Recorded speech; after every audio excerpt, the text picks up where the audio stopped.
This is the beginning. Yeah. Let's kind of set the stage a little bit. So we've been sort of together now. You've been my coach and been through thick and thin, I would say. Ups and downs. Ups and downs, yeah.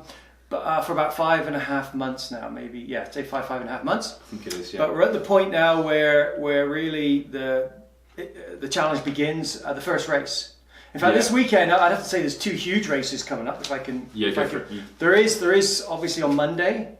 Big race. The Boston Marathon. Yeah. Correct. Yeah. 23,000, 24,000 runners. Yeah. Huge. Some of the fastest runners, men and women in the world. Yeah. But then, of course, on Sunday is another huge race. So I've heard. The legacy run in Airdrie. Right. 5K with probably, I'm thinking 200.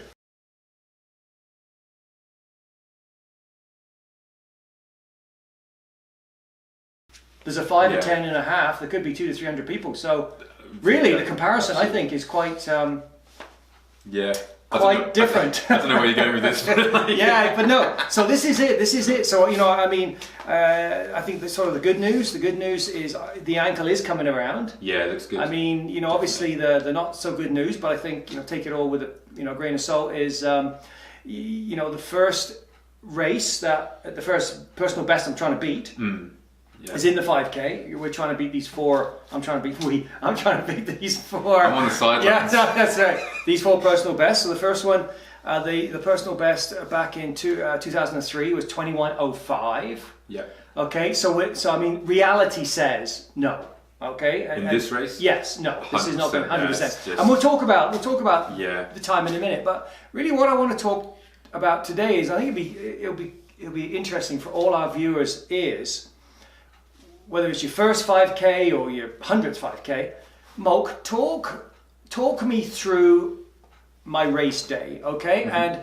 And I'll give you some parameters. So the race is in Airdrie at 9:30, okay, in the morning. Okay, Airdrie's close to where we live. Airdrie's about a 40 minute drive. So let's keep that in mind.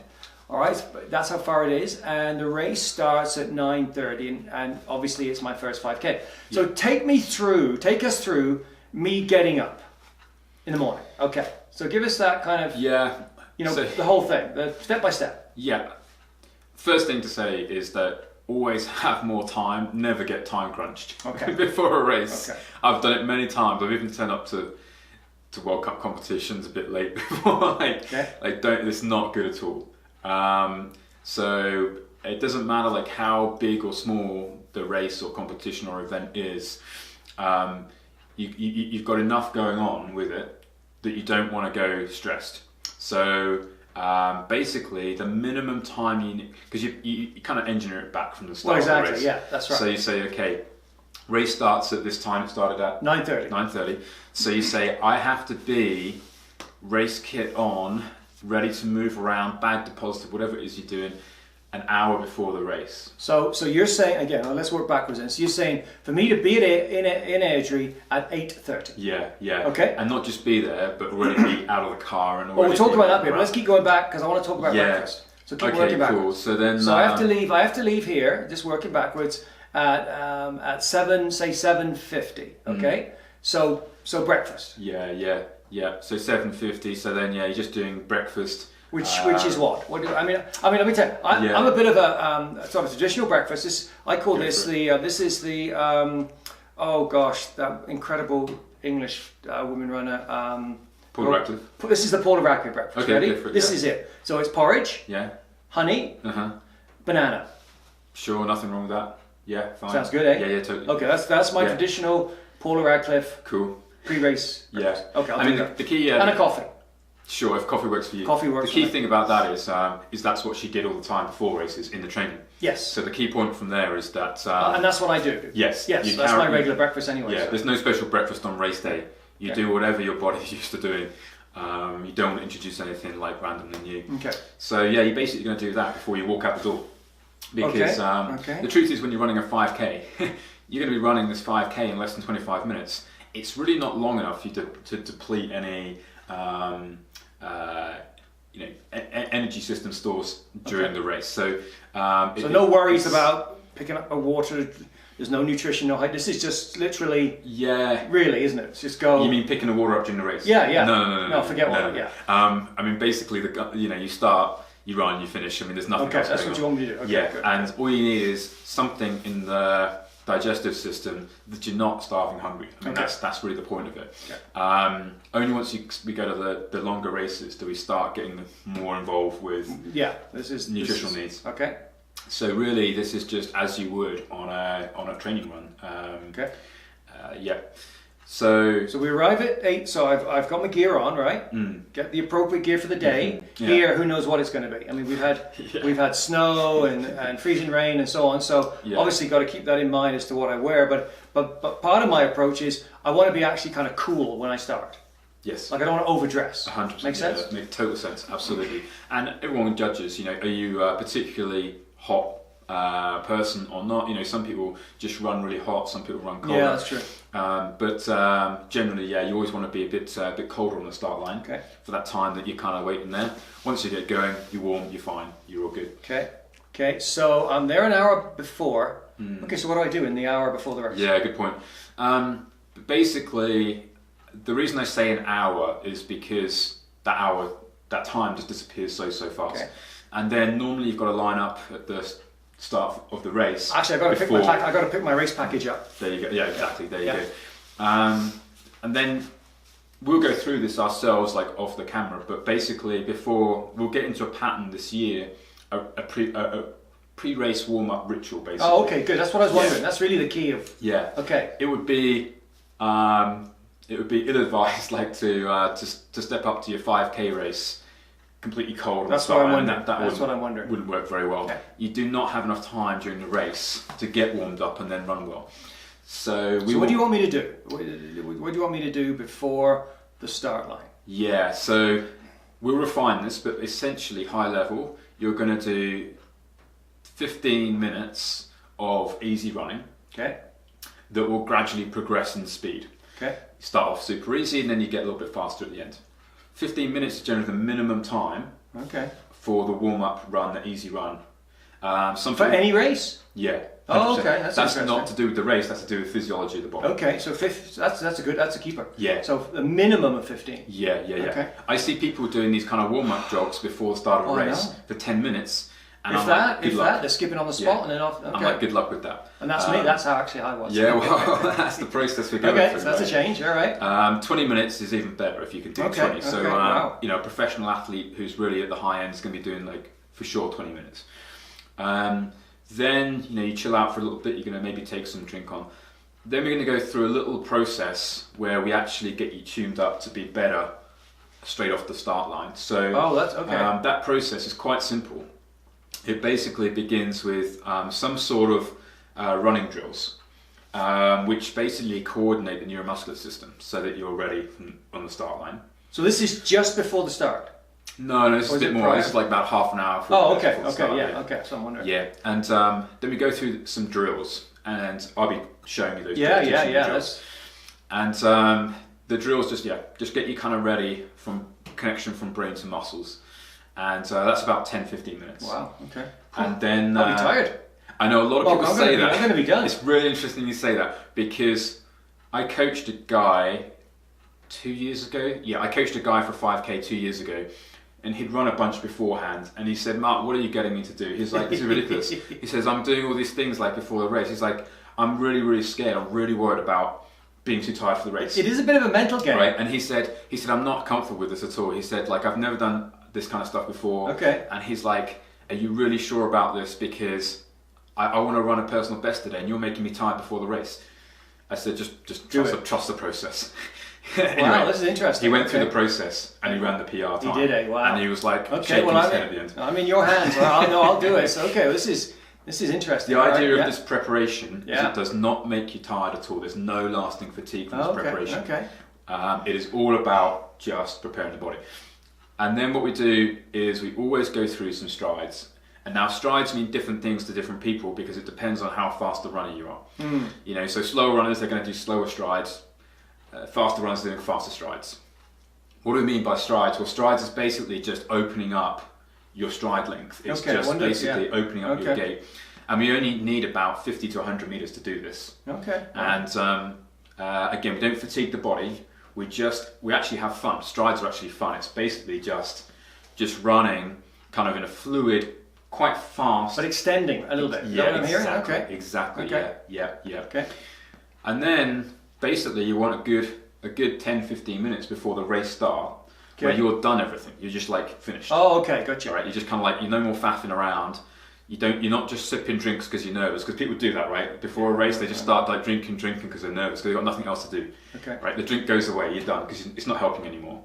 Last 10 minutes, you're just like actually focusing on being at the start line, being ready for the start. Okay. Everything's done at that point. Okay. No more fussing mentally. Then you get into the zone, right? Mm-hmm. So, for me, let's just talk because I need this. So on Sunday, I've done all that, and now it's 5 minutes, 4 minutes. Where do I position myself? Yeah, good question. Okay. And that's hard to say because, of course, it depends on race to race, how big the race is. Oh yeah, no. I'm just saying this. What I'm saying is that I know it could be 100 people.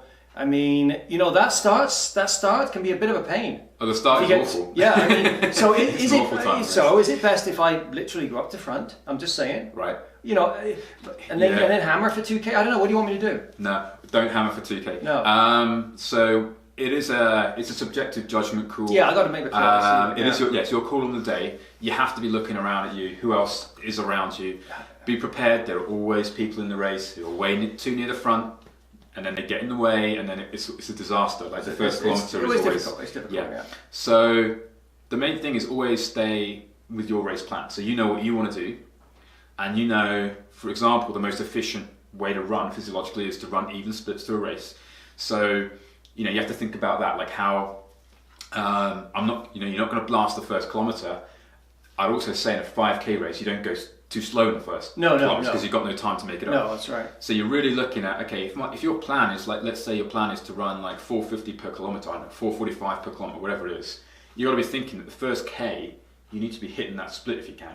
Okay, so right off the bat then, really? Yeah. You can't mess around. No, because you've only got 5Ks to run, so...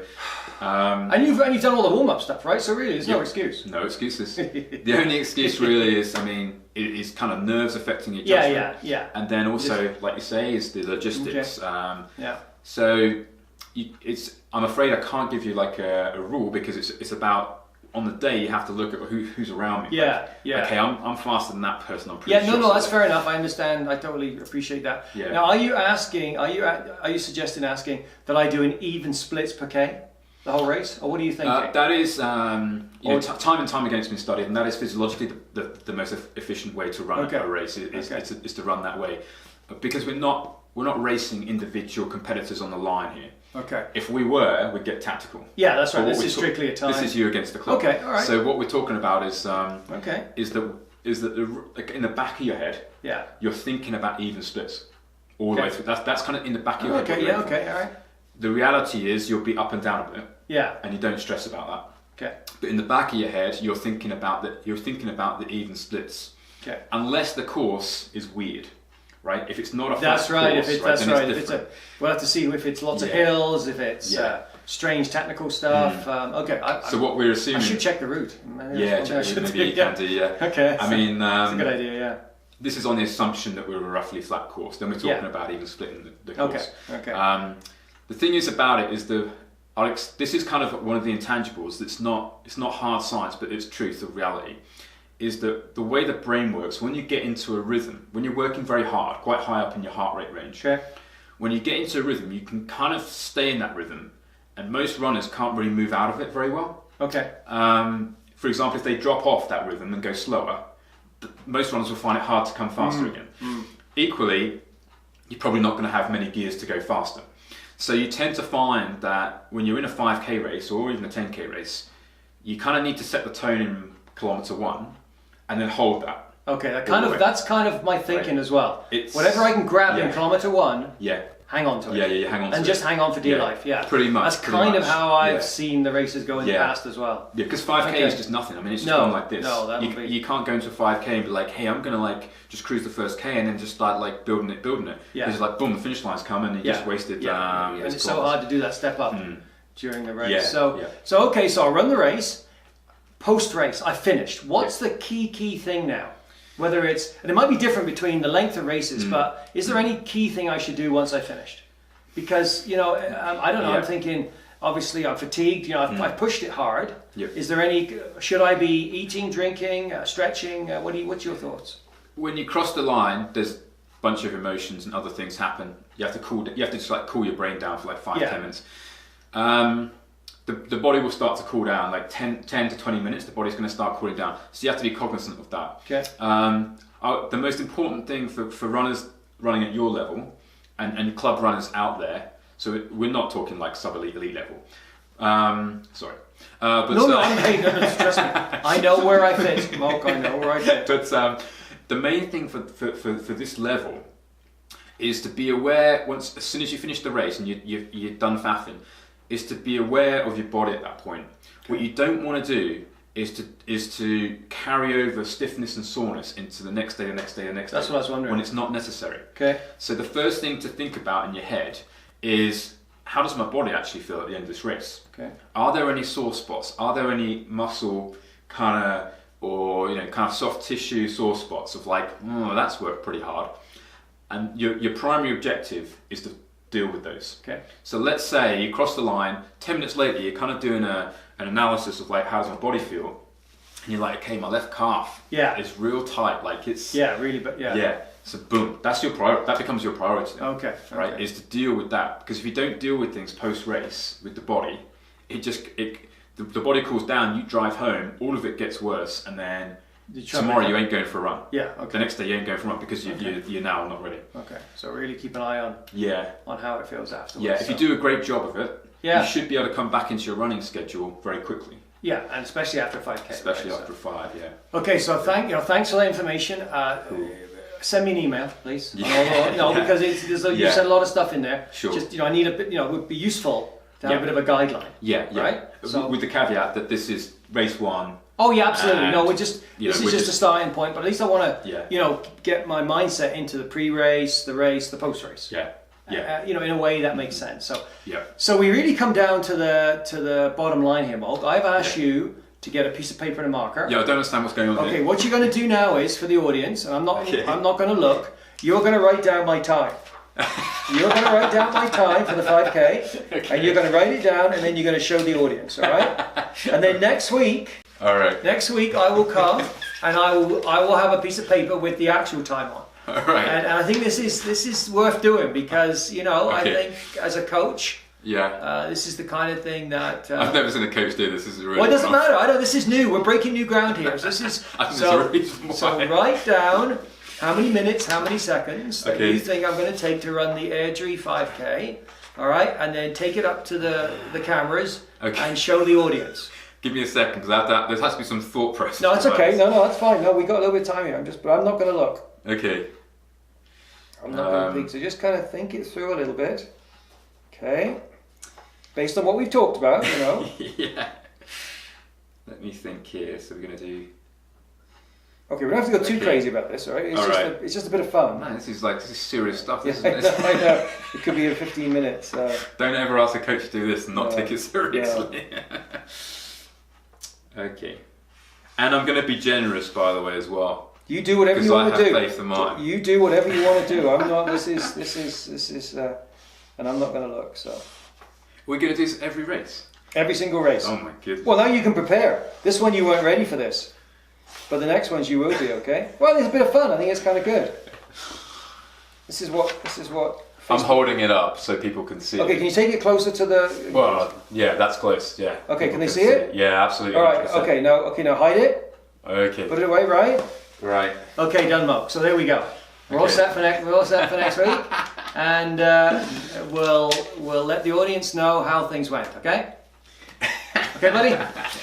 This is because I made the mistake of telling you in the past that I predicted people's race times so closely. I know. I'm going to mention one more thing actually before you. No, this is good. This is good. Which is so there's a whole bunch of other people that I coach in the background, and